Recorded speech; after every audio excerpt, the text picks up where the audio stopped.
The Chennai Silks in Wow Summer Sale. Let the celebrations begin. This summer, meet the magical mermaid at VGP Marine Kingdom from April 12th till May 31st, 2024. Savukku Shankar பண்ண வேலை என்ன அப்படின்னா, உங்களை காலி பண்ணணும்னா என் கூட சேர்ந்துக்கிறது, என்னைய காலி பண்ணணும்னா உங்க கூட சேர்ந்துக்கிறது. அதுக்கு நீ என்ன பண்ணாம தர? It's literally to say it's a prostitution. இப்போ இவர் ஏன் இவ்வளவு பெரிய பிரச்சனையில மாட்டிருக்காருன்னா, இவர் ஏடிஜிபி அருணை தொட்டதுதான் பிரச்சனையே. எடப்பாடி பழனிசாமியை பொறுத்த வரைக்கும் இவர் ஆதரவாலாம் இல்லை. அவர் இவருக்கு அஜெண்டா ஃபிக்ஸ் பண்ணி கொடுக்குறாரு, பொருளாதார ரீதியான ஏற்றத்தை கொடுக்குறாரு, இவர் சேனலுக்கு உதவி செய்கிறாரு, அவருக்கு நாளைக்கு பணங்கள் கொடுப்பதனால் இவரை வைத்து சவுக்கு சங்கர் அவர்கள் அதிமுகவுக்கு ஆதரவான ஒரு நிலைப்பாட்டில் இருந்தார். அதனால தமிழக அரசு, தற்போதைய திமுக அரசுனால பழிவாங்கப்படுறாரு.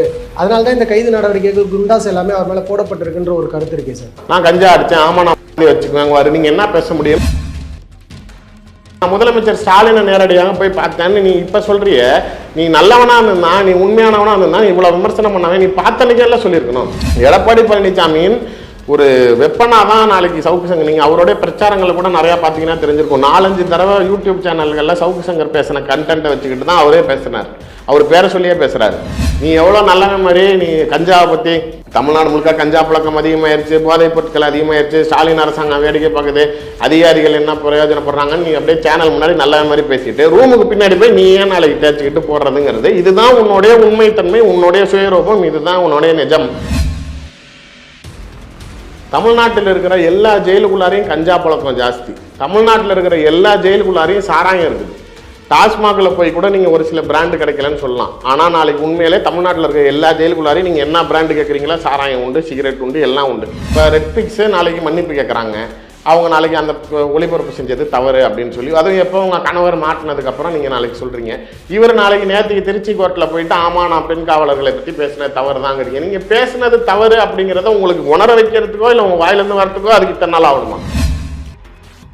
ரமணா பட விஜயகாந்த் மாதிரி எல்லா ஆபீஸ்லயும் நான் ஆள் வச்சிருக்கேங்கிற, உன் ஆபீஸ்ல எவனோ ஒருத்தன் வச்சிருந்த ஆளே யாருன்னு கண்டுபிடிக்க முடியல. நீ எல்லா ஆபீஸ்லயும் ஆள் வச்சிருக்கேன்னு பில்டப் கொடுக்குற. நீ எவ்வளவு மானம் கெட்டவனா இருந்தா நீ அவருக்கு அவருடைய வாழ்க்கை தரம் அதற்கு முன்னாடி வேணா எப்படி வேணாலும் இருக்கலாம். சவுக்கு மீடியா ஆரம்பித்த பிறகு அவருடைய நீங்க எத்தனை வீடியோ ஃபுட்டேஜ் வேணாலும் எடுங்க, அவர் போட்டிருக்க ஒரு சட்டை சாதாரணமா 4000 ரூபாய். நீ இவ்வளவு நல்லா காரு பங்களா, நீ எவ்வளவுக்கெல்லாம் சொத்து வாங்கி கொடுக்குற, என்னென்னமோ செய்யற. நீ உன்னோட சொந்த பிள்ளைக்கு நாளைக்கு அவங்க நீதிமன்றத்தின் மூலமா நாளைக்கு மாச செலவுக்கு 2000 ரூபாய் கொடுங்கிறப்ப இவர் திரும்பி ரிப்ளை ரிட்டு ஃபைல் பண்றாரு, என்னால கொடுக்க முடியாது, என்கிட்ட காசு இல்லைன்னு.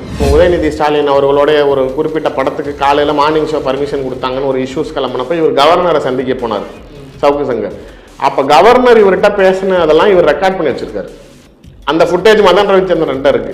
ஸோ இது மாதிரி இவர் உண்மையிலே இந்த சேனல் இன்னும் யார் எடுத்து கொடுத்தாங்கிறதே இவருக்கு தெரியாமல் இருக்கக்கூடிய சூழ்நிலையில எல்லா விஷயங்களும் வெளியில போனப்ப எடப்பாடி பழனிசாமிக்கு என்ன பயமா இருக்குது அப்படின்னா, பல முறைகள் சவுக்கு சங்கரை நேரில் சந்திச்சிருக்காரு, பல தடவை பேசியிருக்காரு. ஒரு எடுத்துக்காட்டுக்கு இப்போ அவர் அண்ணாமலையை நெகட்டிவாக பிராண்ட் பண்ணு, இல்லைன்னா நாளைக்கு மோடியை பற்றி திட்டு, இல்லை நாளைக்கு நீ ஸ்டாலின் குடும்பத்தில் இந்த விமர்சனங்கள் பண்ணு, நாளைக்கு எடப்பாடி அஜெண்டா கொடுக்குறதை நேரடியாக இவர் பதிவு பண்ணி வச்சிருந்தால் இது எடப்பாடியோட அரசியல் வாழ்க்கைக்கே பெரிய கேள்விக்குறியாயிரு. நீங்கள் அதனால தான் நாளைக்கு இவரை காப்பாற்றணும், அவரை விட்டுறக்கூடாது அப்படின்னு செய்கிறாரு. நாளைக்கு இதே மணல் குவாரி அடிக்கணும்னா பணம் எல்லாத்தையும் அடிச்சு வர வச்சு அவங்க கிட்ட என்ன தேவையோ அதை வாங்கிட்டு அதுக்கப்புறம் அவங்கள பத்தி பேசாம இருக்கிறது, இது என்ன கேவலமான புத்தி. இது புரோக்கர்னு சொன்னா கூட இது புரோக்கரை விட கேவலமானது. புரோக்கர் விஷயம் கூட நாளைக்கு இதுதான் சார் பொருள், இதுக்கு உண்டானதை கொடுங்க, எனக்கு இவ்வளவு கொடுங்கன்னு கேட்டு வாங்கிக்கிறது, அது வேற நல்ல தொழில்னு சொல்லலாம்ல. இவன் செய்யறது அதை விட விபச்சாரத்தை விட மோசமான தொழில். ஆனா தனிப்பட்ட தாக்குதல்களை தாண்டி அவர் நிறைய விஷயங்களை வெளிக்கொண்டு வந்தார் இல்லையா? அப்ப அதிகார வர்க்கத்தை நோக்கி கேள்வியே கேட்கக்கூடாது அப்படிங்கிறது எந்த விதத்தில்? சார் வணக்கம். அதிமுகவினுடைய தலைமை மாற்றம் அப்படின்னு சொல்லி அரசியல் விமர்சகர்களும் அரசியல் களத்தில் இருக்கக்கூடியவங்களும் பேசிட்டு இருக்கக்கூடிய அதே சமயத்தில் இன்னொரு பக்கம் பாஜகவால் தான் இந்த மாற்றமே நிகழப்போகுது, பாஜகவை எதிர்த்து எடப்பாடி அவர்கள் செய்த அரசியல் தான் இந்த மாற்றத்திற்கு காரணம் அப்படின்னு சொல்றாங்களே சார். பாஜக அதிமுகவில் எவ்வளவுதான் சார் தாக்கத்தை ஏற்படுத்தும்? சார், தாக்கத்தை ஏற்படுத்துவது எங்களோட எண்ணம் கிடையாது. அதாவது ஒரு புரிதலுக்கு சொல்லணும் அப்படின்னா, அதிமுகக்குள்ளார அம்மையார் ஜெயலலிதா அவர்களுடைய மறைவுக்கு பிறகு தொடர்ச்சியான சண்டை சச்சரவுகள் பிளவுகள்ங்கிறது தொடர்ச்சியாக இருந்துகிட்டே இருந்துச்சு. இது இன்னைக்கும் ஏதோ ஒரு உயிர்ப்போட இந்த கட்சியோடைய பேர் நீடிச்சு நிற்கிது, இந்த சின்னம்ங்கிறது யாரோ ஒருத்தர் கையிலையாச்சும் இருக்குது அப்படின்னா அதற்கு காரணம் பாஜக.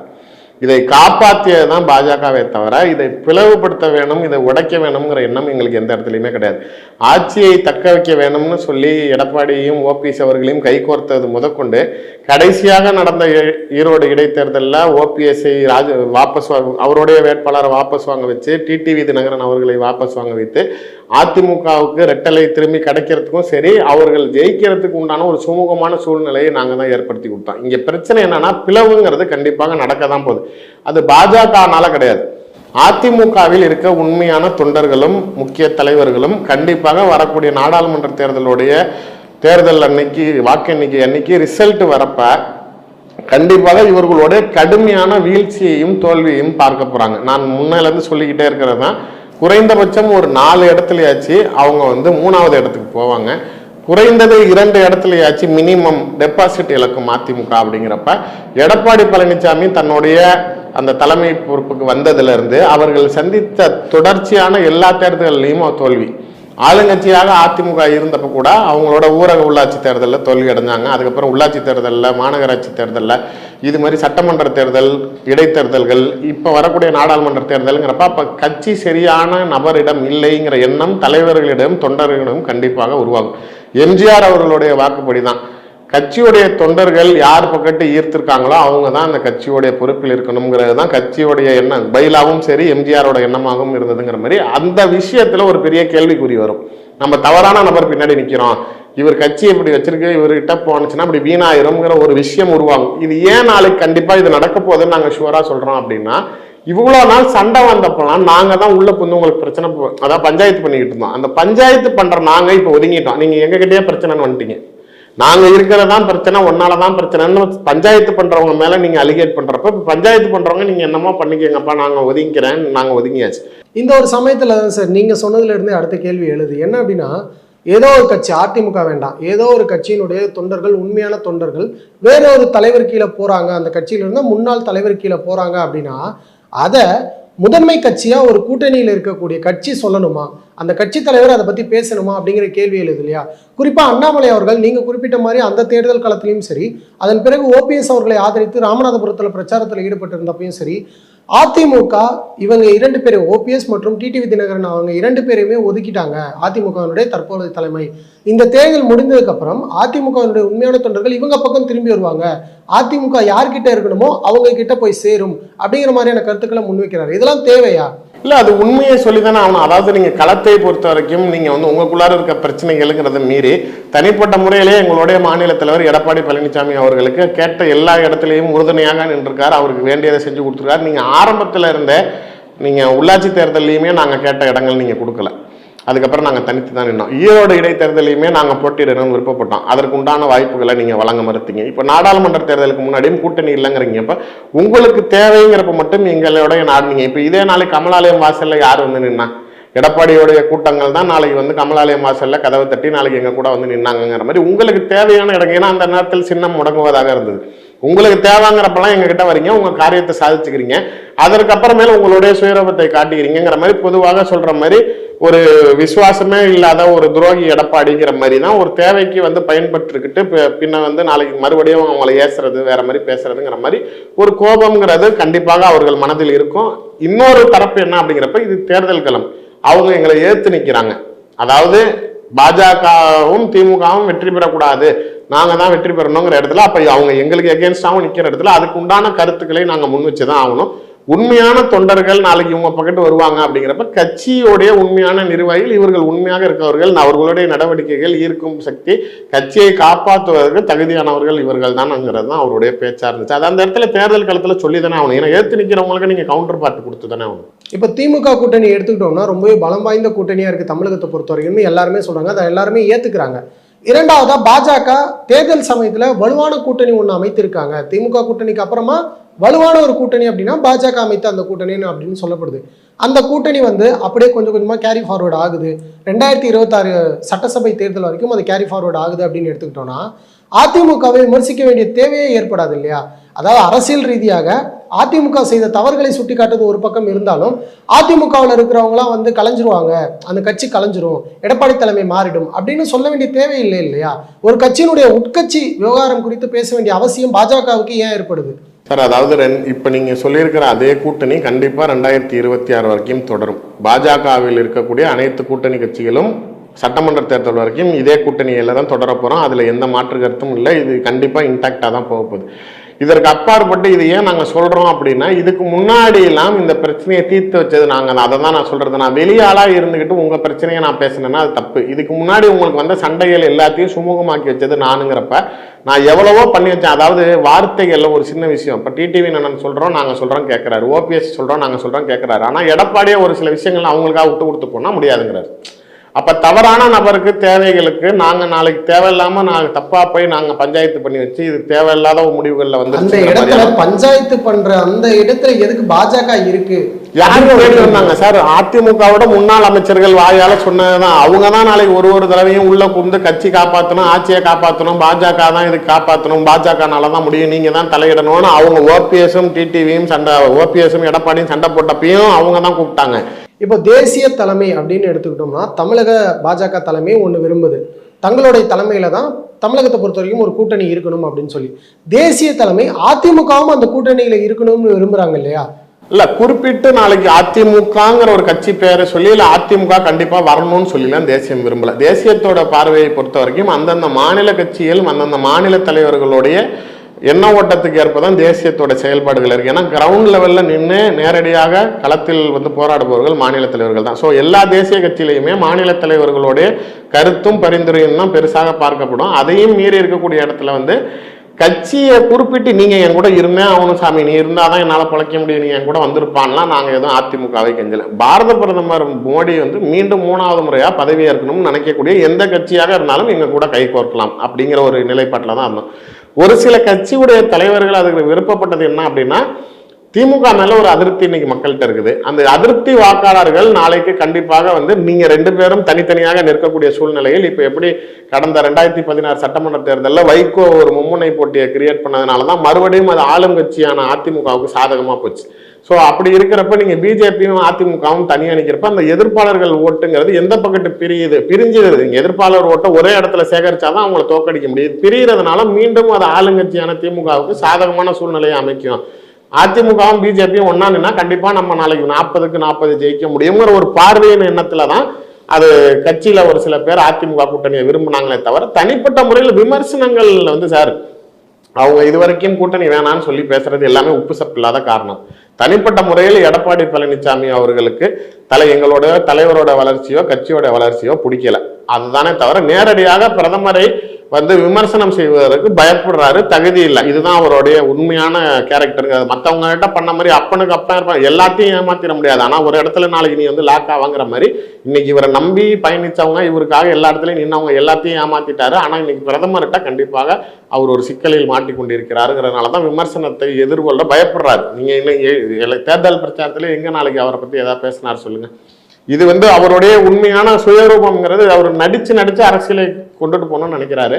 அந்த மாதிரியான நடிப்பு செய்யறவங்க எங்களுக்கு தேவையில்லை அப்படிங்கிறது எங்க தலைவருடைய ஸ்டாண்டா இருந்துச்சு. சவுக்கு சங்கர் அவர்கள் அதிமுகவுக்கு ஆதரவான ஒரு நிலைப்பாட்டில் இருந்தாரு. அதனால தமிழக அரசு தற்போதைய திமுக அரசுனால பழிவாங்கப்படுறாரு. அதனாலதான் இந்த கைது நடவடிக்கைகள் குண்டாஸ் எல்லாமே அவர் மேல போடப்பட்டிருக்குன்ற ஒரு கருத்து இருக்கே சார். சார், அதாவது நீங்க ஒரே ஒரு சின்ன விஷயம், அவர் வந்து இதை விட கடுமையான விமர்சனங்கள்லாம் வச்சிருக்காரு. நீங்க வந்து முதலமைச்சரை பத்தி பேசியிருக்கிறாரு, அவருடைய மருமகனை பத்தி பேசியிருக்காரு. சமீபத்தில் கூட உதயநிதி ஸ்டாலினையும் ஒரு நடிகையையும் சம்பந்தப்படுத்தி அந்த நடிகையை பத்திலாம் பேசினப்ப கூட அவர் மேல இது பாயலை. இது வந்து அரசாங்க ரீதியான திமுகவுடைய கட்சியோ ஆட்சியோ இவரை காழ்ப்புணர்ச்சியில இவரை நாளைக்கு வழக்கு பதிவு பண்ண கிடையாது. இது என்ன அப்படின்னா, நான் எப்பயும் சொல்வது போல் தான், இவர் எப்பயுமே ஒரு சில அதிகாரிகளுக்கு சாதகமாக இருக்கிறப்ப அந்த அதிகாரிகள் பேச்சை கேட்டுக்கிட்டு அவங்க யார் காலி பண்ணணும்னு நினைக்கிறாங்களோ அவங்களுக்கு எதிராக சில கருத்துக்களை பரிமாற்றம் பண்ணுவார். இவர் எப்பயுமே வந்து இட்ஸ் லைக் புரோக்கரிங் ஃபேக்டர் மாதிரி தான். அவர் நான் ஜேர்னலிஸ்டாக ஏற்றுக்க மாட்டேன். அவர் ஒரு அரசியல் புரோக்கருங்கிற முறையில் ஒரு இடத்துல ஒரு அதிகாரிக்கு வேண்டியவராக இருப்பார். நீங்கள் நிறையா பார்த்தீங்கன்னா கூட திடீர்னு சைலேந்திர பாபுவை புகழ்ந்து பேசியிருப்பார். திடீர்னு ஒரு இடத்துல சைலேந்திர பாபுவை கடுமையாக விமர்சனம் பண்ணுவார். சங்கர் ஜிவால் நாளைக்கு அவர் மேலே நாளைக்கு வழக்கு பதிவு பண்ணார். விகடன் பிரச்சனைகள்ல இவர் மேல எஃப்ஐஆர் போட்டப்ப சங்கர் ஜிவால கடுமையாக விமர்சனம் பண்ணார். மறுபடியும் அவர் டிஜிபி ஆகிறதுக்கு முன்னாடி அவருக்கு சப்போர்ட் பண்ண ஆரம்பிச்சாரு. இன்னமும் அவங்க கிட்ட நேரடி தொடர்புகள் இருக்கு. இது மாதிரி டேவிட்சன் ஆசீர்வாதத்தை திட்டிருப்பாரு, திடீர்னு சாதகமா பேசுவார். இது என்ன அப்படின்னா, அந்தந்த சமயத்தில் அவர் தேவை பூர்த்தி ஆகுவதற்கு அவர் என்ன ஸ்டாண்ட் வேணாலும் எடுப்பார். இப்ப இவர் ஏன் இவ்வளவு பெரிய பிரச்சனையில மாட்டிருக்காருன்னா, இவர் ஏடிஜிபி அருணை தொட்டதுதான் பிரச்சனையே. நீங்க அருண் வந்து இன்னைக்கு ரொம்ப பவர்ஃபுல்லான போஸ்டிங்ல இருக்காரு, பவர்ஃபுல்லான இடத்துல இருக்காரு. நீங்க உளவுத்துறை ரிப்போர்ட்டுகளை வந்து நேரடியாக பார்க்கக்கூடிய இடத்துல இருக்காரு, முதலமைச்சருக்கு நேரடி பார்வையில் இருக்கிறாரு. நாளைக்கு அருண் வர சொல்லுங்க, நாளைக்கு நான் இங்கே போறேன், இது கூட இருக்க சொல்லுங்கன்னு வெளிநாடுகள் பயணம் போனாலும் கூட்டு போற அளவுக்கு நாளைக்கு ஒரு நெருக்கத்தில் இருக்கிறப்ப, உதயநிதிக்கிட்டே ரொம்ப நெருக்கமா இருக்கிறப்ப அவரை சார்ந்து பெண் காவலர்களுங்கிற மீறி அது ஒரு மெட்டீரியல் தேவைப்பட்டுச்சுன்னு பிடிச்சிருக்காங்களே தவிர, பட் ஆனால் வந்து அவர் ஏன் இவ்வளோ பெரிய ப்ராப்ளமேட்டிக் சுச்சுவேஷனில் மாட்டினார்னா அவர் இவரை தொட்டதுனால தான். அதிகார வர்க்கத்தை தொட்டுக்கிட்டே இருந்தார். நீங்கள் ஐஏஎஸ் அதிகாரிகள்லையுமே சரி, நீங்கள் வந்து உதயச்சந்திரன்லேருந்து ஆரம்பித்து அவர் முதலமைச்சரோட ஸ்பெஷல் செக்ரட்டரிஸு, ஃபினான்ஸ் செக்ரட்டரி எல்லாமே பர்சனலாக யார் யாரெல்லாம் இன்னைக்கு அதிகாரத்துவத்தில் இருக்காங்களோ எல்லா அதிகாரிகளையும் தொட்டுக்கிட்டு இருந்தார். மற்றதெல்லாம் வேடிக்கை பார்த்துக்கிட்டு இருந்தாங்க. இவங்க நேரடியாக சட்டம் ஒழுங்கை பாதுகாக்கக்கூடியவர் இன்னைக்கு சர்வாதிகாரமான ஒரு இடத்துல இருக்கிறப்ப அந்த விமர்சனத்துக்கு உண்டான பதிலை அவர் அனுபவித்துக் கொண்டிருக்கிறார். எடப்பாடி பழனிசாமியை பொறுத்த வரைக்கும் இவர் ஆதரவாலாம் இல்லை, அவர் வந்து இவருக்கு அஜெண்டா ஃபிக்ஸ் பண்ணி கொடுக்குறாரு, பொருளாதார ரீதியான ஏற்றத்தை கொடுக்குறாரு, இவர் சேனலுக்கு உதவி செய்கிறாரு, அவருக்கு நாளைக்கு பணங்கள் கொடுப்பதனால் இவரை வைத்து நாளைக்கு அவர் வந்து மைண்ட் செட் பண்ணுறது. அதாவது சார், நான் ஒரு மீடியா சென்ட்ரிக்கு இந்த பழைய படங்கள்லாம் ஒரு படம் வரும், நான் தான் நாளைக்கு என்ன வரப்போகுதுன்னு நான் முடிவு பண்ணுறேன், பத்திரிகையாளர் நான், தமிழ்நாட்டில் என்ன நடக்கணும் நான் தான் முடிவு பண்ணேன், மக்கள்கிட்ட ஒரு மனநிலையாக இருந்தாலும் அதை வேற மாதிரி செய்தி போட்டு என்னால் வேற மாதிரி கொண்டுட்டு போக முடியும், மக்களுடைய மனநிலையை என்னால் மாற்ற முடியும் அப்படின்னு இந்த படத்திலலாம் சொல்கிற மாதிரி இவர் தன்னை அப்படியே நினச்சிக்கிட்டார். இவர் ஒரு இடத்துக்கு போனால், நான் தான் சொல்கிறேன்ல, இப்போ ஒரு புரிதலுக்கே சொல்லணும் அப்படின்னா, திருச்சியில் வந்து ஒரு ஐபிஎஸ் அதிகாரி சத்யபிரியான்னு சொல்லிட்டு ஒரு கமிஷனர் இருந்தாங்க. அது வந்து அன்பில் மகேஷ் அவர்களுடைய பரிந்துரையின் பேரில் போட்டது. ஆனால் நேரு எப்பயுமே திமுக ஆளுங்கட்சியில் அதிகாரிகள் எல்லாத்தையும் தான் போடுவார், தனக்கு வேண்டிய ஆட்களை தான் போடுவார். இது முதல் முறையாக அவர் கட்டுப்பாட்டை மீறி நாளைக்கு இவர் கைக்கு போயிடுச்சு. இவரால் அதை முன்னும் செய்ய முடியல. ஏன்னா உதயநிதிக்கிட்டையும் போய் பேச முடியாது, சிஎம்டியும் சொல்ல முடியாது. எதனால அப்படின்னா, நாளைக்கு ஏன்னா அவங்க தானே போடுறாங்க, மகேஷ் சொல்கிறாங்க, நான் அப்போ எப்படி மாற்றுவாங்கிறப்ப அவர் என்ன செய்வார், சவுக்கு சங்கர்கிட்ட கூப்பிட்டு எப்போ என்னத்தையும் பண்ணி தொலை, இந்த பொம்பளை எப்படியாவது இந்த பொறுப்புலேருந்து எடு அப்படிங்கிறப்ப அந்த சமயத்தில் இவங்க நெருக்கமாயிடுறாங்க. அப்பா அவர் என்ன கேட்டாலும் நேரு கையெழுத்து போட்டு கொடுப்பாரு, நாளைக்கு செஞ்சு கொடுப்பாரு. இதன் மூலமா அவர் பணமாக மாற்றிக்கலாம், பணமும் வாங்கிக்கலாம், தேவைப்பட்டால் காரியமும் சாதிச்சுக்கலாங்கிறப்ப இது என்ன செய்யறா, ஒரு யூடியூப் சேனலுக்கு வந்துட்டு அந்த கமிஷனரோட போட்டோவை தம்ப்நெயில்ல வையே அப்படின்னு சொல்லிட்டு வேணும்னே அந்த கமிஷனரை பற்றி இல்லாத பொல்லாத விமர்சனங்கள் நிதர்சனமாக பேசுவது. இன்னைக்கு அவரை பற்றி ஒரு சில விஷயங்கள் பேசுறப்பலாம் நிறைய ஊடகவியலாளர்கள் இல்லை சார், அதை அவர் பர்சனல் பேசாங்கன்னா, இதே பர்சனல்னு நீங்க அவருக்கு சொல்றவரு சவுக்கு சங்கர் யார் பர்சனல் பத்தி பேசாம இருந்திருக்காரு. அப்படி பேசுறப்ப எப்படி அவரோட விமர்சனங்களை வைக்காம இருக்கும்? நீ பொது தளத்துல இருக்கிறப்ப, நீ நாளைக்கு பெரிய தியாகின்னு பேசுறப்ப, நான் நாளைக்கு சுத்தமானவனா இருக்கிறங்கிற பட்சத்துல தானே நீ மற்றவனை குறை சொல்ல முடியும். நீ நாளைக்கு எந்த விதத்திலையும் யோகிதான் இல்லை, நாளைக்கு உனக்கு 2 மனைவிகள் இருக்காங்க, அதுவுமே நாளைக்கு வேற ஒருத்தவங்க கட்டினதுங்கிறாங்க. அதையும் மீறி நாளைக்கு ஒரு பத்திரிகையாளர், நீ ஒரு இடத்துல இன்டர்வியூ கொடுக்க போற, உனக்கு எய்தாப்புல இந்த ஜேர்னலிஸ்ட் உனக்கு பேட்டி எடுக்கிற பிள்ளைய கரெக்ட் பண்ணி நாளைக்கு அதை கூட வச்சுக்கிட்டு அதுக்கு நீ சொத்து வாங்கி கொடுக்குறாங்கிறப்ப, இது நாளைக்கு வெறும் சொத்து வாங்கி கொடுத்தாங்க, ஆனா நீங்க இருந்ததை பாத்தீங்களான்னா அதுக்கப்புறமேல புகைப்படங்கள் வர ஆரம்பிச்சிருச்சு. இதெல்லாம் நாளைக்கு என்ன கணக்கில் எழுத முடியும்? இதே தடாரையும் நாளைக்கு பொது தளத்துல வெளியில வந்துட்டு சொல்றாரு, நாளைக்கு சவுக்கு சங்கர் வெளியில வந்தாலும் நாளைக்கு கஞ்சா அடிச்சிங்களாமே இருக்கீங்களாமேன்னு கேட்டா, ஆமா நான் கஞ்சா அடிச்சேன், ஆமா நான் வச்சுக்குவாங்க, நீங்க என்ன பேச முடியும்னா, இப்ப இதே மாதிரி நீ அலிகேட் பண்ணவங்களும் ஆமா நான் செய்யறேன்னா உனக்கு என்ன வலிக்குது? அப்பெல்லாம் நீ தவறுன்னு இல்லை, நீ பொது வாழ்க்கையில் இருக்கிற, நீ அதிகாரியா இருக்கிற, நீ அரசியல்வாதியா இருக்கிற, நீ நாளைக்கு ஒழுக்கமா நடந்துக்கணும், உனக்குன்னு நாளைக்கு ஒரு அறம் இல்லையா, நாளைக்கு நீ இப்படி தகுதியா நடந்துக்கிறியா, நீ கரெக்டா இருக்கிறியான்னு மற்றவனை கேள்வி கேட்டவன் உனக்கு என்ன தகுதி இருக்குங்கிறத நாளைக்கு சில சூழ்நிலை பேசிதானே ஆகணும். எல்லா யூடியூப் சேனல்களும் நாளைக்கு எந்த சூழ்நிலையிலும் அவரை பத்தி பேசுவதற்கு நிறைய யூடியூப் சேனலோட அஜெண்டாவை ஒன்னே பாசிட்டிவா பேசுங்க, இல்ல அப்படின்னா சப்ஜெக்டை தொடாதீங்க. எதனால திரும்பி நாளைக்கு சவுக்கு சங்கர் வந்தாலும் உங்களுக்கு பேட்டி கொடுக்கணும். ஆனா இந்த ஆர்டர் யார்கிட்ட இருந்து பாஸ் ஆகுது அப்படிங்கிற ஒரு விஷயம் இருக்குல்ல சார்? சார், அதாவது கடந்த தேர்தல்கள்ல ஏடிஎம்கேவுடைய அஜெண்டா எல்லா யூடியூப் சேனலுக்குமே, நீங்க ஒரு எடுத்துக்காட்டுக்கு ராம்மோகன் ராவ்னு முன்னாள் சீஃப் செக்ரட்டரி இருக்காரு, அவர் ஒரு யூடியூப் சேனல் நடத்துறாரு. அந்த யூடியூப் சேனல்ல ஏடிஎம்கே ஹையர் பண்றாங்க. இப்போ ஏடிஎம்கே சிடி நிர்மல்குமார் ஏடிஎம்கேக்கு போனதுலேருந்து அவர் செய்த வேலைகள் என்ன அப்படின்னா, எல்லா தனியார் யூடியூப் சேனலுக்கும் மாசம் ஒரு தொகை, அவங்க அஜெண்டா என்ன அப்படின்னா, எடப்பாடியவோ ஏடிஎம்கேவோ டேமேஜ் பண்ற மாதிரி வீடியோஸ் போடக்கூடாது, நீங்க அடிக்கிறதெல்லாம் டிஎம்கேவை அடிக்கணும், பிஜேபியை அடிக்கணும், இதுக்கு உண்டான அஜெண்டா பண்றப்ப அப்ப என்ன ஆகுது, இவர் ராம்மோகன் ராவோட யூடியூப் சேனல் அதுக்கு அடிப்பணியே மறுக்குது. உடனே சவுக்கு சங்கர் அவருடைய மீடியால ராம்மோகன் ராவோட பழைய கதையெல்லாம் இழுத்து பேசி, ரைடு போனது, இவ்வளவு சொத்து வச்சிருக்காரு, அவ்வளவு சொத்து வச்சிருக்காரு, எனக்கு என்னன்னு ஓரமா போய் நாளைக்கு இது பண்றாரு அது பண்றாருன்னு அவர் தம்ப்நெயில் வச்சு அடிக்கிறப்ப அப்ப என்ன, அவர் ஏற்கனவே அவர் ரைடுல போனவர், பிரச்சனையில மாட்டினவர், இப்பதான் கொஞ்சம் சப்ரஸ்டா இருக்காரு, திரும்பி பேசும் பொருளாச்சுன்னா அவருக்கு பிரச்சனை வந்துருமோன்னு அவர் சரண்டர் ஆயிடுறாரு. ஸோ இது மாதிரி நீங்க எல்லா சேனலையும் மிரட்டி கையகப்படுத்திக்கிட்டீங்க. ஒண்ணு. இன்னொரு விஷயம், தனிப்பட்ட முறையில் அவங்கவுங்க தொழில் நடத்தணுங்கிறப்ப, யாருக்கு யூடியூப்ல வந்து சவுக்கு சங்கர் பேட்டி கொடுத்தா 1 லட்சத்துல இருந்து 2 லட்சம் வியூஸுங்கிறது கேரண்டி. அப்போ சேனல் நடத்துறவங்களுக்கு விளம்பரம் தேவை, பார்வையாளர்கள் தேவை, நாளைக்கு அதனால வருமானங்கள் தேவைங்கிறப்ப சவுக்கு சங்கரை ஒரு கண்டென்ட் பாயிண்டா பாக்குறப்ப அப்ப நாளைக்கு அவரை விட்டுறக்கூடாது, வெளியில இருந்து வந்தாலும் திரும்பி நம்ம கொடுக்கணுங்கிறப்ப அப்ப அவரை பத்தி பேசாதீங்க அப்படின்னா இது எந்த வகையில் நியாயம்? நாளைக்கு ஒரு சாதாரணமா இப்ப ஸ்ரீமதி மேட்டர்லயே வச்சுக்கோங்க, நாளைக்கு அந்த பொண்ணுடைய வயது அதிகபட்சம் ஒரு 16 வயதுக்கு மேலதான் இருக்கும். நீங்க முதல்ல நாளைக்கு அந்த பொண்ணுக்கு சாதகமா பேச ஆரம்பிச்சிங்க, அதே நீங்க நேரடியாக ஆய்வுக்கு போயிட்டு வந்ததுக்கு அப்புறம் அப்படியே உங்களுடைய ஸ்டாண்டை மாத்தி நீங்க ஸ்கூலுக்கு ட்ராக் எடுக்கிறது இல்லாம சாதாரண ஒரு பள்ளிக்கூடத்தில் படிக்கக்கூடிய ஒரு சின்ன வயசு பொண்ணை அது லவ் பண்ணுச்சு, அதனால அதை சூசைட் பண்ணிச்சுன்னு அதை பிராண்டிங் பண்றீங்க. மொத்தமா உங்க குடும்பத்தையே நாளைக்கு இது பண்றப்ப நான் அந்த உங்களுடைய ஐபிஎஸ் அதிகாரியே வந்து இந்த மாதிரி 3-4 சத்யபிரியா அவர்களையும் ஒரு 3-4 வீடியோல தம்ப்நெயில்ல வச்சு அடிச்சுக்கிட்டே இருக்கிறாரு. அவங்க ஒரு சூழ்நிலையில் டிரான்ஸ்ஃபர் செய்யப்படுறாங்க. அப்புறம் திரும்பி காமினின்னு சொல்லி நேருவோடைய பரிந்துரை உண்டான ஐபிஎஸ் ஆஃபீஸரை மாத்துறாங்க. இப்போ இது மாதிரி என்னால நாளைக்கு எதை வேணாலும் செய்ய முடியும். இப்போ நான் செந்தில் பாலாஜி வீட்டுக்கு முன்னாடி போய் போட்டோ எடுத்ததுனால தான் அவர் ஜெயிலுக்கு போயிட்டாரு.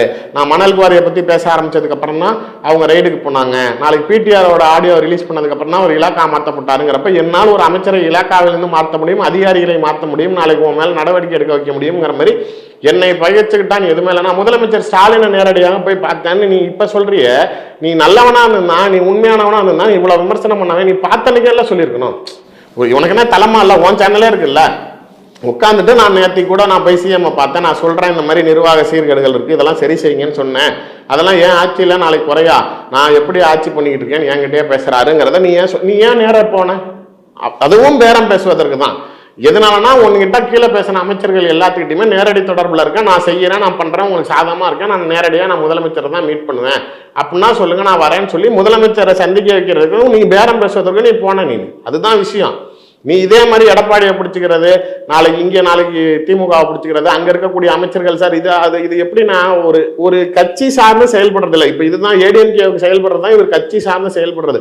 பட் இதுக்கு முன்னாடி சவுக்கு சங்கர் பண்ண வேலை என்ன அப்படின்னா, உங்களை காலி பண்ணணும்னா என் கூட சேர்ந்துக்கிறது, என்னைய காலி பண்ணணும்னா உங்க கூட சேர்ந்துக்கிறது. அதுக்கு நீ என்ன பணம் தர? It's literally to say it's a prostitution. சிம்பிளா சொன்னா உன் கூட இருக்கிறதுக்கு எனக்கு என்ன பணம் தர, அவங்ககிட்ட போறதுக்கு நீ எனக்கு என்ன பணம் தராங்கிற மாதிரி இந்த அஜெண்டா ஃபிக்ஸ் பண்ணிக்கிட்டு இப்பயுமே ஏடிஜிபி அருண் அவர்கள் மேல அவர் கடுமையான விமர்சனங்கள் வைத்ததுக்கு காரணம், ஏடிஜிபி அருணுடைய இடத்துக்கு ஒரு வரணும்னு நினைக்கிறார். அந்த இடத்துல அருண் இருந்து நவுத்தினா அந்த அதிகாரிக்கு சாதகமாக அமையுங்கிறதுக்காக அந்த அதிகாரிக்காக தான் இவர் இந்த வேலை பார்க்கிறார்.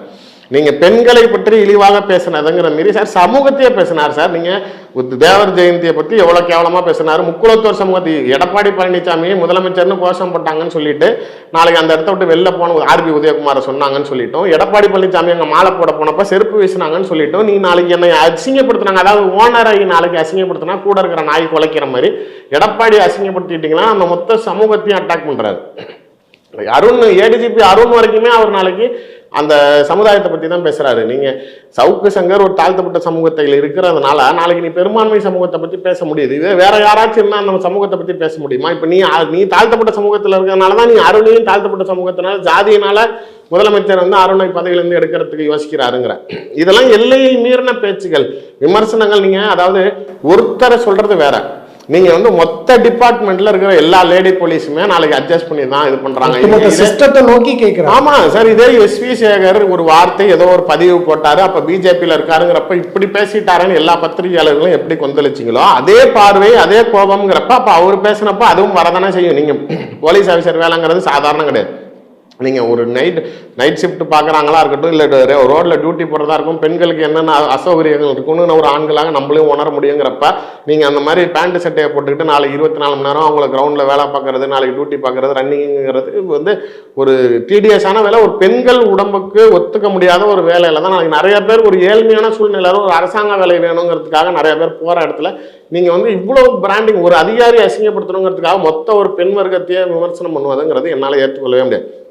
எடப்பாடி பழனிசாமியின் ஒரு வெப்பனா தான் நாளைக்கு சவுக்கு சங்கர். நீங்க அவருடைய பிரச்சாரங்களை கூட நிறைய பாத்தீங்கன்னா தெரிஞ்சிருக்கும். 4-5 தடவை யூடியூப் சேனல்கள்ல சவுக்கு சங்கர் பேசின கண்டென்ட்டை வச்சுக்கிட்டு தான் அவரே பேசினார். அவர் பேரை சொல்லியே பேசுறாரு. முதலமைச்சர் ஸ்டாலின் சவுக்கு சங்கர் வந்து உங்களை இப்படிலாம் விமர்சனம் பண்றாரா, இதுக்கு முதலமைச்சர் பதில் சொல்லுவாரா?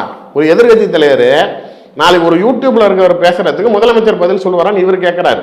இதுதான் இவருடைய செயல்பாடுகள். இவங்க என்னன்னா, நான் உங்களை ஜெயிக்க வைக்கிறேன். இப்போ தேர்தல் வாக்குப்பதிவு எல்லாம் முடிஞ்சதுக்கு அப்புறமேல கூட அவர் சேனல்ல பேசுறப்ப 25 சீட்டு குறையாம ஏடிஎம்கே ஜெயிக்குங்கிறார். முட்டு கொடுக்கறதுக்கு ஒரு அளவு வேணாமா? அதாவது அவருடைய வாழ்க்கை தரம் எப்படி உயர்ந்திருக்கு. 15 லட்சம் ரூபாய் சம்பளம் போடுறாங்க சார். இருக்கிறதுலே அதிக யூடியூப் சேனல் சம்பளம் போடுறது அவங்க சேனல் தான். எனக்கும் இப்பயும் சரி எடப்பாடி பழனிசாமி வந்து சவுக்கு சங்கரை வந்து அவ்வளோ நல்லா அப்படி சப்போர்ட் பண்ணி கொண்டுட்டு போனோம் அப்படிங்கிற எண்ணத்தெல்லாம் எனக்கு அவர் ஆதரவு கொடுக்குற மாதிரி தெரியல. சவுக்கு சங்கர் இப்போ மதன் ரவிச்சந்திரன் அவர் ரிலீஸ் பண்ண விஷயங்கள்லேயே நிறைய எவிடன்ஸ் இப்போ வந்து உங்களுக்கு தெரியும், உதயநிதி ஸ்டாலின் அவர்களோட ஒரு குறிப்பிட்ட படத்துக்கு காலையில் மார்னிங் ஷோ பர்மிஷன் கொடுத்தாங்கன்னு ஒரு இஷ்யூஸ் கிளம்பினப்போ இவர் கவர்னரை சந்திக்க போனார் சவுக்கு சங்கர். அப்போ கவர்னர் இவர்கிட்ட பேசினதெல்லாம் இவர் ரெக்கார்ட் பண்ணி வச்சிருக்காரு. அந்த ஃபுட்டேஜ் மதன் ரவிச்சந்திரன்ட்ட இருக்கு.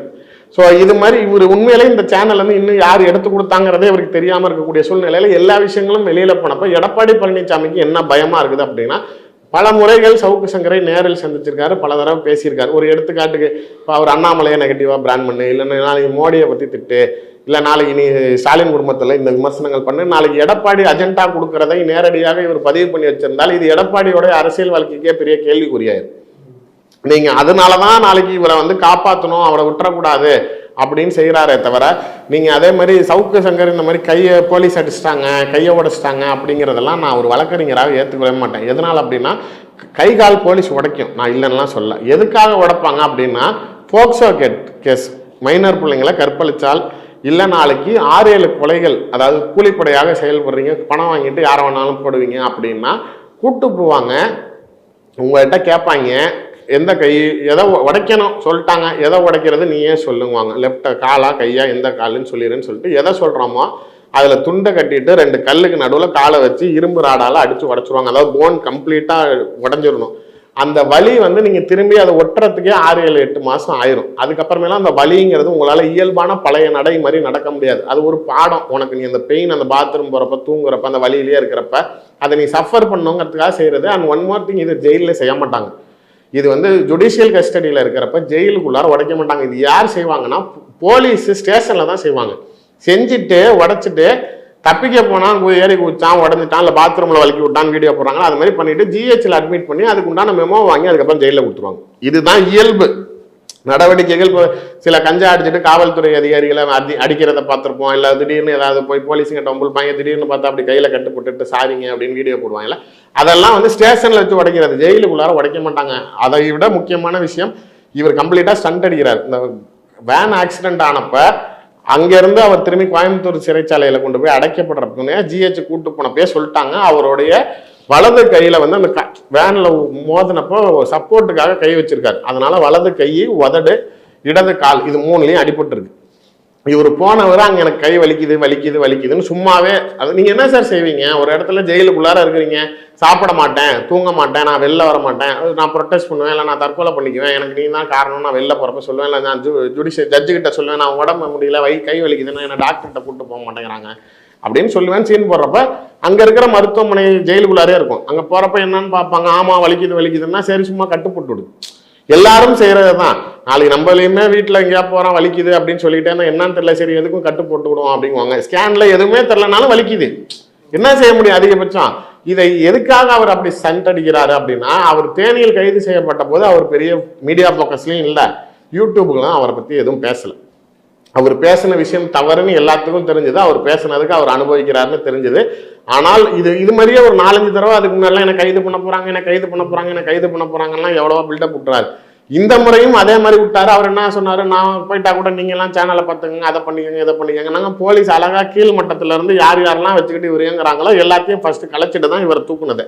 அதுல கிளியரா பண்ணிட்டாங்க. கஞ்சா கேஸ் போடுறதுமே வந்து நாளைக்கு வேணும்னே என் மேலே வந்து களங்கம் கற்பிக்கிறாங்க அப்படின்னா, சார் போலீஸு, தமிழ்நாடு போலீஸில் சில விஷயங்கள்ல உங்களை மேலே ஸ்ட்ராங்காக பண்ணும், குண்டாஸ் பண்ணோம்னா கஞ்சா வச்சு பிடிப்பாங்க. பேக்கெட் கன்சிஸ்டன்சியில் தான் வைப்பாங்க. ஏன்னா அப்போ தான் கோர்ட்டில் அதிகமாக வெயிட்டேஜ் இருந்தால் தான் கேஸ் நிற்கும். கிராம் கணக்கில் இருந்தாலும் ஜட்ஜு தூக்கி போட்டு போயிடுவார்.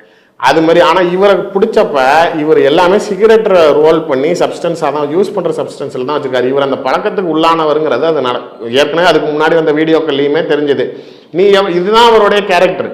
நீ எவ்வளோ நல்லவன் மாதிரி, நீ கஞ்சாவை பற்றி, தமிழ்நாடு முழுக்க கஞ்சா பழக்கம் அதிகமாயிருச்சு, போதைப் பொருட்கள் அதிகமாயிருச்சு, ஸ்டாலின் அரசாங்கம் வேடிக்கை பார்க்குது, அதிகாரிகள் என்ன பிரயோஜனப்படுறாங்கன்னு நீ அப்படியே சேனல் முன்னாடி நல்ல மாதிரி பேசிட்டு ரூமுக்கு பின்னாடி போய் நீ ஏன் நாளைக்கு தேய்ச்சிக்கிட்டு போடுறதுங்கிறது, இதுதான் உன்னுடைய உண்மைத்தன்மை, உன்னுடைய சுயரூபம், இதுதான் உன்னுடைய நிஜம். இப்படிதான் கேமரா முன்னாடி தன்னை மாதிரி நல்ல மாதிரி காட்டிட்டு பின்னாடி பண்றது அந்த போலீஸ். அதுக்கு சார் நான் என்ன கேட்குறேன், ஒரு இடத்துல உங்களை அரெஸ்ட் பண்றாங்க, அங்க இருக்கிற மெட்டீரியல் எல்லாம் பாக்குறப்ப நீங்க அந்த மெட்டீரியல் வச்சிருக்கீங்க, அது சட்டப்படி வச்சிருக்கிறது தப்பு, கஞ்சா வச்சிருக்கிறது தப்பு, அதுக்கு உண்டான வழக்கு போடக்கூடாதுன்னா இது என்ன நியாயம்? நீ உன்னை அரெஸ்ட் பண்ணப்போ எச்சிருந்த பொருளுக்கு அதுக்கு உண்டான சட்ட நடவடிக்கை எடுத்து தானே ஆகணும். அதுக்கு வச்சு பிடிச்சாங்கிற அளவுக்குலாம் இவருக்கு ஒன்றும் கிடையாது. சும்மா இருக்கிற கேஸுக்கே இந்த போலீஸுக்கு கொடுத்துருக்க கேஸே எக்கச்சக்கமாக எகிரிக்கிட்டு போகுது. இதில் என்னத்துக்கு நாளைக்கு வச்சு கொடுக்கறதுக்கு? இதே மாரி அதுக்கு அப்பாற்பட்டுமே சொல்கிறேன். நீங்கள் வந்து கை அடிபட்டதுக்குமா மாவு கட்டு போட்டு வந்து அதனால தான் ஃபர்ஸ்ட் டே கோர்ட்டில் அவர் எதுவுமே பேசலை. நீங்கள் நல்லா நான் சொல்கிறத ஸ்டெப் பை ஸ்டெப்பாக நீங்கள் வாட்ச் பண்ணிட்டு வாங்க. முதல் நாள் கோர்ட்டில் நாளைக்கு வந்து மாவு கட்டு போட்டு இறங்குறாரு. எல்லா பத்திரிகையாளர்களும் அங்கே நிற்கிறாங்க. ஏன் சார் அன்னைக்கெல்லாம் நீங்கள் சொல்லலை? ஏன் கை 2வது நாள் திரும்பி வந்ததுக்கப்புறம் அது பேசும் பொருள் ஆகுது. ஜட்ஜு வக்கீலுங்களே சொல்லி கொடுப்பாங்க, நீங்கள் போகிறப்ப சொல்லிட்டு போங்க, சொல்லிட்டு போங்க. நீ உண்மையிலேயே உடைப்பட்டவனாக இருந்தா ஏன் நீ முதல் நாள் அமைதியாக இருந்த? இறங்குறப்பயே என் கையை செந்தில்குமார் தான் உடைத்தார், சிறைச்சாலையில் நான் வந்து கொல்லப்படுவேன் நீ ஃபர்ஸ்ட் டேவே சொல்லியிருக்க வேண்டியதானே. அன்னைக்கு தலையை குனிஞ்சுவிட்டு நல்ல பிள்ளை மாதிரி போயிட்டு நீ ஏன் அதுக்கப்புறம் திரும்பி 2வது நாள் ஆஜராகிறப்ப ஏன் சொல்ற? ஏன்னா ஃபர்ஸ்ட் டே அதை நீ அமைதியாக போயிட்டு அதை பேசும் பொருளாக்கி அதை மீடியா பேசும் பொருளாக்கி உன்மேல் கவனம் திரும்புவதற்கு நீ என்னென்னலாம் மீடியா சென்ட்ரிக்கும் உன்னை கிரியேட் பண்ணிக்க முடியுமோ நீ பண்ற. நான் வெளிப்படையாக ஒன்று சொல்கிறேன், செந்தில்குமாரை எவ்வளோக்கு எவ்வளோ நாளைக்கு இவர் டேமேஜ் பண்ணுறாரோ அது அவ்வளோக்கு எவ்வளோ சவுக்கு சங்கருக்கு தான் நெகட்டிவாக போய் முடியா போகுது. நீங்கள் என்ன ஒரு சார் நான் உண்மையிலே நான் சிறைச்சாலையில் 32 நாள் இருந்தேன். நான் ஜெயிலில் திருச்சி ஜெயிலில் இருந்தப்பையும் எனக்கு அவர் தான் சூப்பரண்ட். அதே மாதிரி நீங்கள் கடலூரில் சவுக்கு சங்கர் முன்னாடி கைதாக இருந்தப்பையும் அவர் தான் சூப்பரண்ட். வெளியில் வந்து திரும்பி இல்லாத பொல்லாது கண்ணாப்புனாலாம் பேசினார்.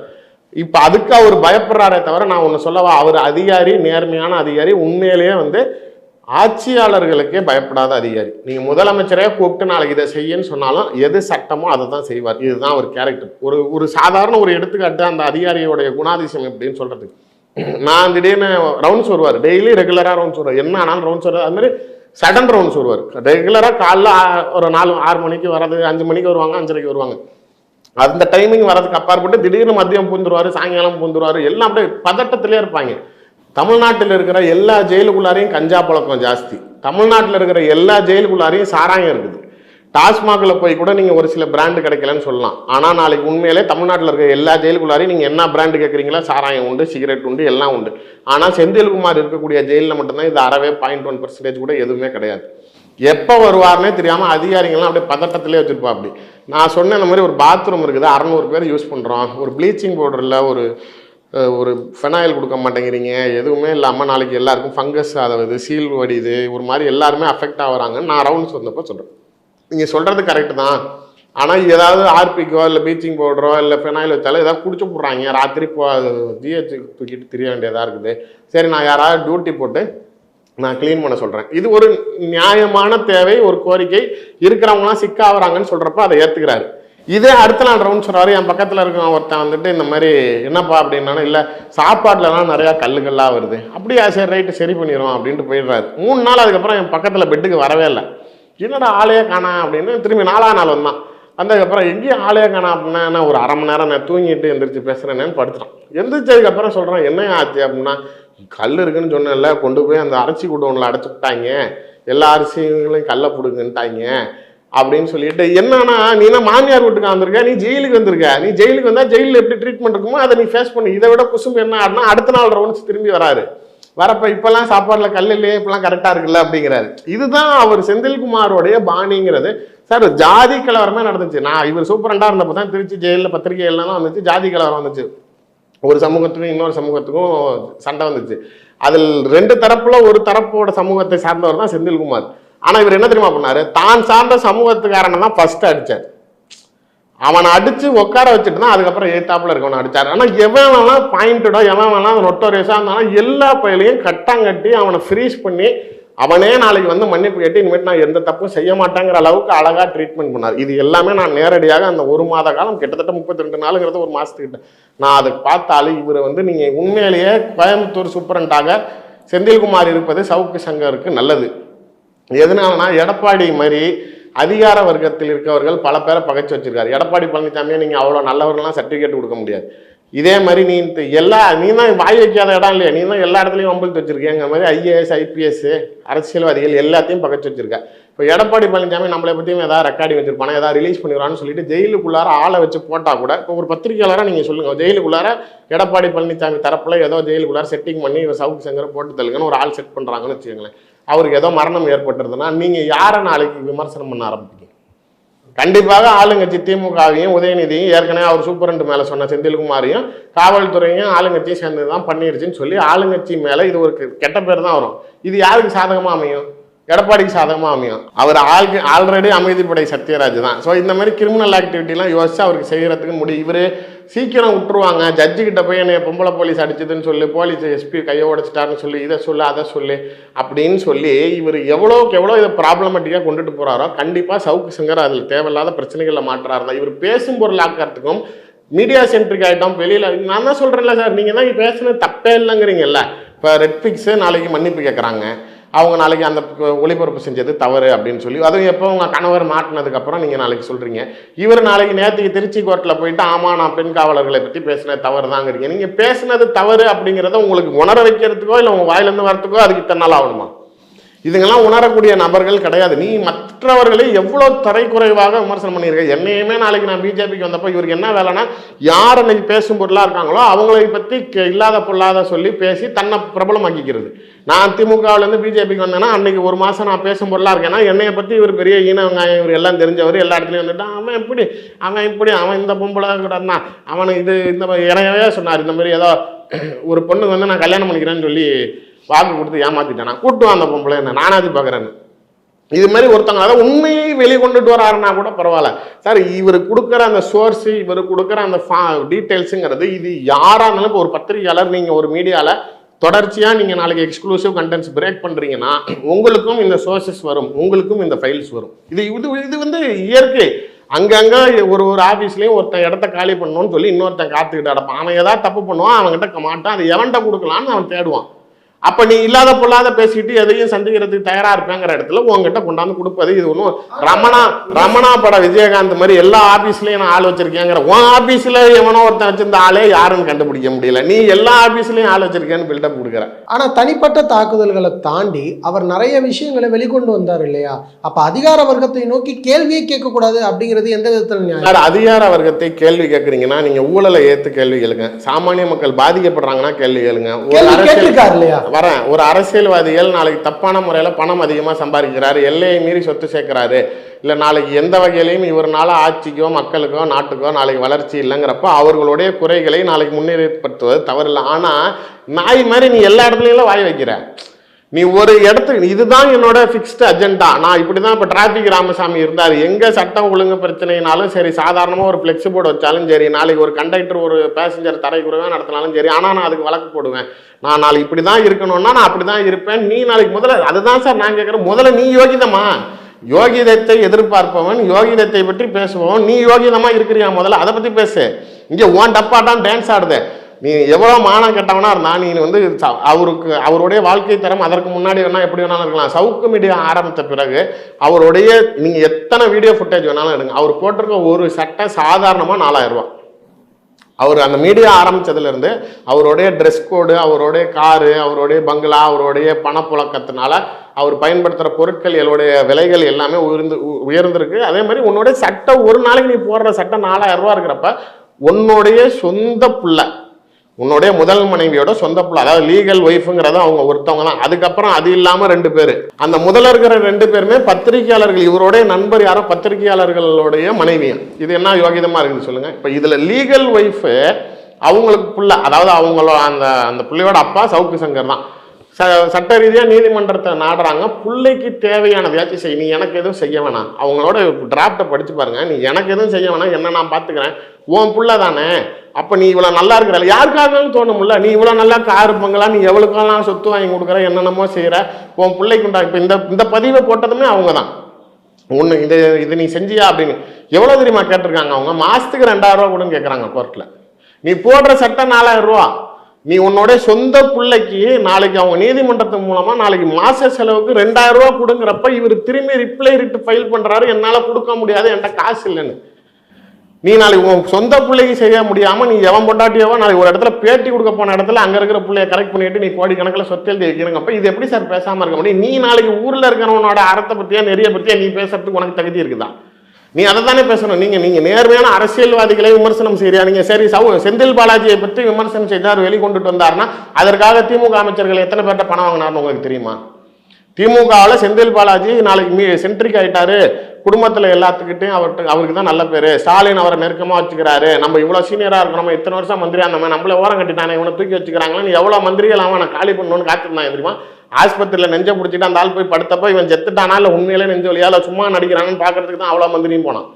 மறைமுகமாக அந்த ஆள் ஜெயிலில் அடைச்சதுக்கப்புறம் எல்லா மந்திரிகளும் அன்றைக்கி நைட்டு கறியும் சோறுன்னு தான் வச்சு சாப்பிட்டாங்க. அவ்வளோ மந்திரிகளும் சவுக்கு சங்கர் பின்னாடி தகவல்கள் எடுத்து கொடுத்தாங்க. ஒரு விஷயமும் செந்தில் நான் தான் சொல்கிறேன்ல, ரைடு போனாங்கல்ல சார் இடியில், ஒரு இடத்துல ஒரு வீட்டில் போய் ரைடு போயிட்டு நாளைக்கு முடிஞ்சிருச்சுன்னு சீல் வச்சுட்டு வந்துடுறாங்க. ரைடு போன இடத்துல சீல் வச்சுட்டு போயிட்டாங்கல்ல, அதனால இனிமேட்டு வரமாட்டாங்கன்னு சொல்லி பேக் டோரை ஓப்பன் பண்ணி உடச்சி இவங்க உள்ளுக்குள்ளார முக்கியமான ஃபைல்ஸ் நிறைய எல்லாத்தையும் எடுத்துகிட்டு வந்து பின்னாடி பூட்டை வச்சுட்டு போயிட்டாங்க. இதுவே ஒரு திமுகவோட அமைச்சர் தான் இடி கிட்ட திரும்பி சொல்றாரு, நீங்க ரைடு போனிட்டு அந்த இடத்துல திரும்பி உள்ள மெட்டீரியல் வந்துருச்சுன்னு. அதுக்கப்புறம் திரும்பி சீலை உடச்சிட்டு திரும்பி உள்ள போய் இருக்கிறதெல்லாம் எடுத்துட்டு வந்துட்டாங்க. அது மாதிரி திமுகவில் இருப்பவர்கள் தான் செந்தில் பாலாஜியை காலி பண்ணணும்னு காத்திருந்தது. அதுக்காக நீ நாளைக்கு நீ வேலை பண்ணு சார், இவரு வெறும் ஆயுதம் தான் சார், நீ எங்கிட்ட யாரை எடுத்தாலும் நான் வெட்டுவேன், ஆனா அதுக்கு உண்டான கூலியை மட்டும் கொடுனா இது எப்படி சார் நேர்மையாகும்? நீங்க கொஞ்சமாச்சு அதை பேசணும்ல. உன்னுடைய தனிப்பட்ட முறையான வாழ்க்கையிலுமே நீ யோகிதமா இல்லை. நீ நாளைக்கு யோகிதத்தை பத்தி பேசுறதுக்கு எந்த தகுதியும் இல்லை. நீ நாளைக்கு இப்ப இருக்கிற எல்லா ஊடகங்களும் அவரை பத்தி பேசாதீங்க, இல்ல அது அவர் பர்சனல், அவர் என்னமோ பல்லு இருக்கான் பக்கடா சாப்பிட்றான். இப்ப இதே நாளைக்கு சரிப்பா நீ உன் சப்ஜெக்டே வரப்ப அருண் டிஜிபியை நீ என்ன விமர்சனம் பண்ண, உன் சப்பார்டினேட்ஸ்னா யூஸ் பண்ற, எல்லாத்தையும் நெருக்கமாச்சு, அந்த ஆள் பல்லு இருந்துச்சு பக்கடா சாப்பிட்டான், உனக்கு என்ன வலிக்குது? நான் என்ன கேட்கிறேன், நான் இருந்தவங்க யாராவது வந்தாங்களா கூட, அதாவது சுப்ரீம் கோர்ட்டை இப்ப நீங்க வெளில வந்து அதை தானே அவங்க தடாராகியெல்லாம் பெரிய அவரை தியாகி மாதிரி ஃப்ரேம் பண்றதுக்கு வந்து, ஆமா வெளில வந்தா நாளைக்கு சொல்லிட்டு போவார், ஆமா நான் வச்சிருக்கேன், ஆமா நான் கஞ்சா அடிச்சாங்க வாரு, இதுல நீ என்ன பேச முடியும் அப்படின்னா, ஏன்டா நீங்கெல்லாம் ஆமா நான் வச்சிருக்கேன் இதை பண்றேன் அதை பண்றேன்னா நாங்க பேசக்கூடாது, ஆனா நீ ஊர்ல இருக்கவன் எவனோ வேணாலும் பேசுவேன். இது என்ன நியாயம்?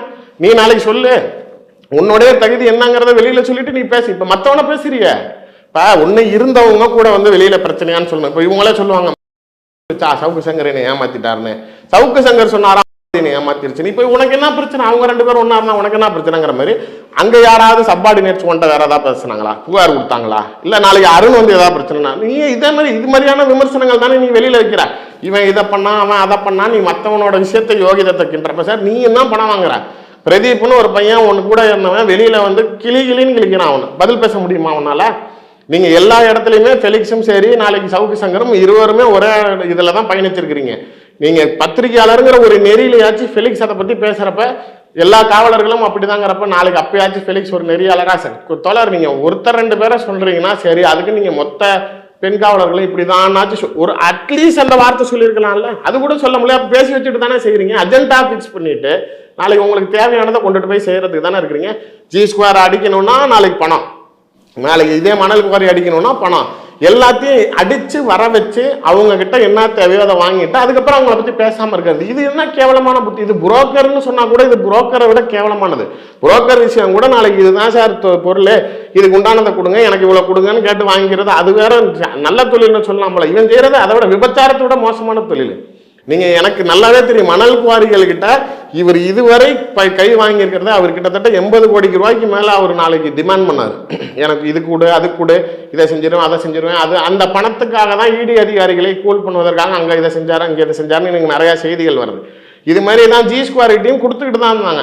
எல்லாத்துலேயும் உள்ள போடுறது, ஒரு லேஅவுட் புதுசாக போட்டால் எனக்கு அதுல இருந்து பணம் கொடு, எனக்கு 2 வீடு உங்க பேர்ல எழுதி வைங்கன்னா அவன் ஒரு சூழ்நிலையில பார்ப்பான், என்ன இவனுக்கு என்ன அழுதுகிட்டே இருக்குமா, வா பார்த்துக்கலாம் சட்ட ரீதியா, நீ என்ன வேணாலும் பேசுறா பார்த்துக்கலாம் அப்படிங்கிற மாதிரியான விஷயங்கள். தொழில் செய்யற திமுகவுடைய கருப்பு பணம் மகனும் மருமகனும் சேர்ந்து சம்பாரிச்சு அப்படிங்க கொடுக்குறாங்க. மணல் குவாரியில நாளைக்கு இயற்கையை கொள்ளடிக்கிறாங்க, இவ்வளவு கோடியா எடுக்கிறாங்க. நீ சொல்லிட்டு நீ நாளைக்கு நியாயத்துக்கு நீதிக்கு நேர்மைக்குமா பேசுற? நீ அவங்ககிட்ட கமிஷன் வாங்கறதுக்கு பேசுற, நீ அமைச்சர்கள் ஊழலை பத்தி பேசுற, அதிகாரிகள் சொத்து சம்பாரிச்சான்னு பேசுற.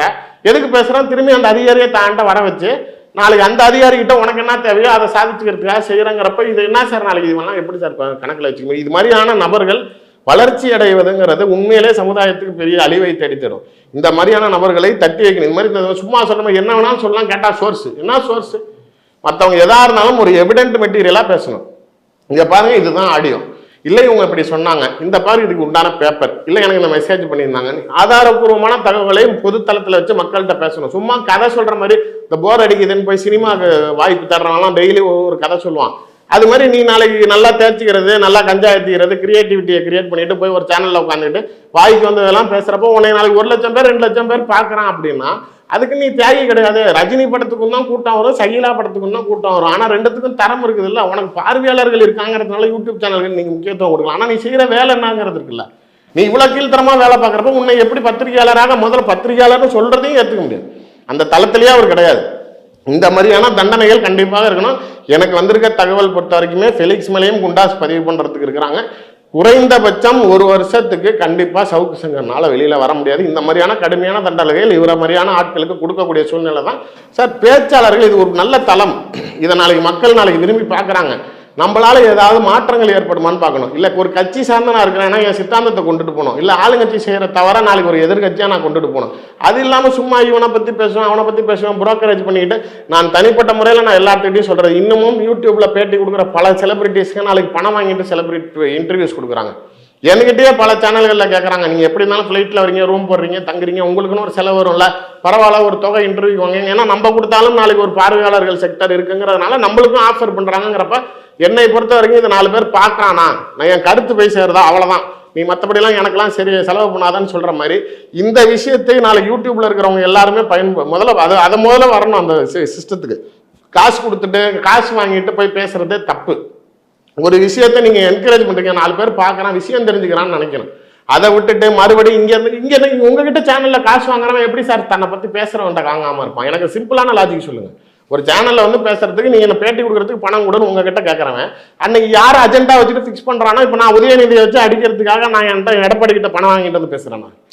நான் இருக்கக்கூடிய கட்சி பாஜக, ஆளுங்கட்சியில் இருப்பவர்கள் நிர்வாகம் சரியில்லை. உண்மையிலே என்ன செய்யறாங்கன்னு நான் பேசுறேன். அரசியல் ரீதியான சித்தாந்த கொள்கைகளை பேசுறேன்னு தவிர நான் யார்கிட்டையும் நான் வந்து பிரைப் வாங்கிட்டேன், மந்திரிங்க கிட்ட பணம் கிட்ட.